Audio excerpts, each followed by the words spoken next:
There is a moment that happens at almost every social gathering, every office Monday morning, every family dinner during a big season. Someone brings up the game, the room shifts, faces light up, opinions fly, and somewhere in that room, one person sits quietly, nodding at the right moments, trying to look engaged, feeling nothing.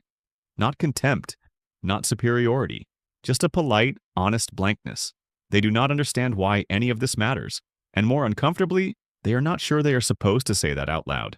This experience has a psychological basis.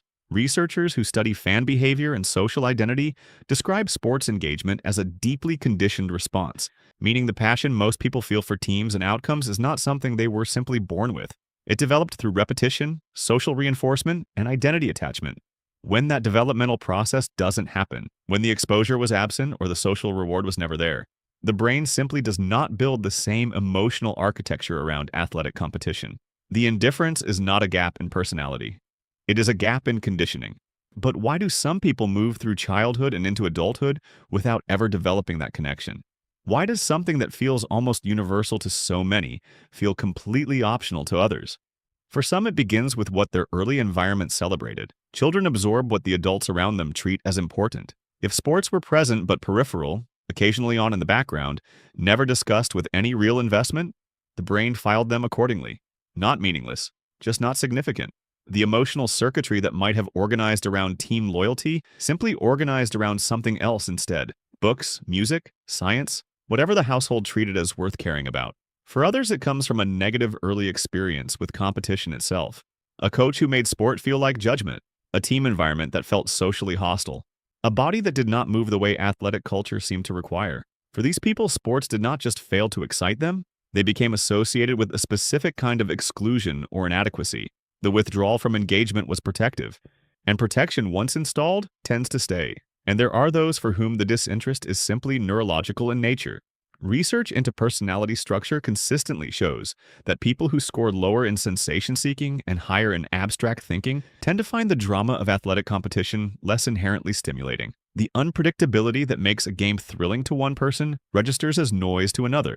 This is not emotional deficiency, it is simply a different allocation of where the nervous system finds reward. Inside the mind of someone who does not follow sports, there is often a quiet, chronic, low-level social tax being paid. They have learned to perform interests they do not feel. They have developed a small repertoire of safe responses. It was a great game. That's too bad about the loss. That carry them through conversations without revealing the extent of their disengagement.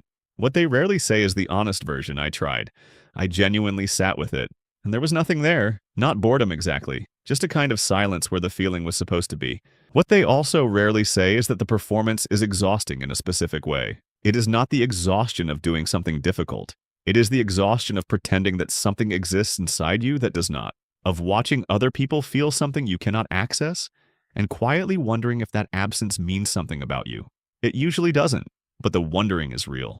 Over time, this dynamic can produce something more complicated than simple disinterest. It can produce a kind of social self-consciousness that attaches to the disinterest itself. The person stops saying, "I'm not really into sports," because they have learned how that lands. They have watched the mild confusion, the gentle prodding to find the right sport for them, the well-meaning assurance that they just haven't found their team yet. They know that their disinterest reads to others as a closed door, so they become quieter about it. The silence protects them, but silence always costs something. So why is sports engagement so socially weighted in the first place? Why does indifference to athletic competition feel like a personality statement rather than simply a preference? Because sports are not just entertainment. Psychologically, they function as tribal infrastructure. They organize belonging. They create shared emotional experience across strangers. They provide a common language that bypasses the effort of genuine intimacy. Two people who know nothing about each other can feel connected through a team in a way that takes years to build otherwise. When someone is outside that system, they are not just missing a hobby. They are missing a social shortcut that most people use constantly without realizing it. There are patterns that tend to describe people who carry this kind of disinterest through life. They often find that their social connections require more deliberate effort to build because they are working without the tribal shortcut.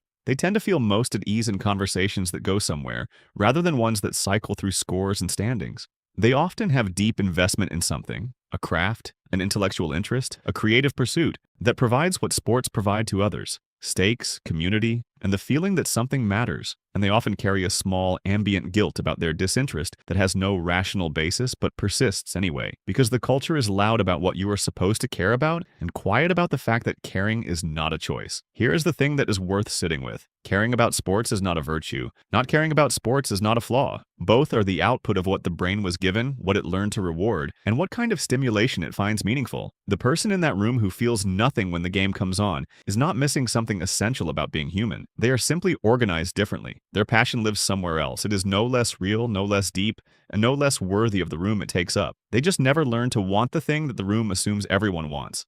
And that is a lonelier experience than it needs to be. Not because something is wrong with them, but because the assumption was wrong in the first place.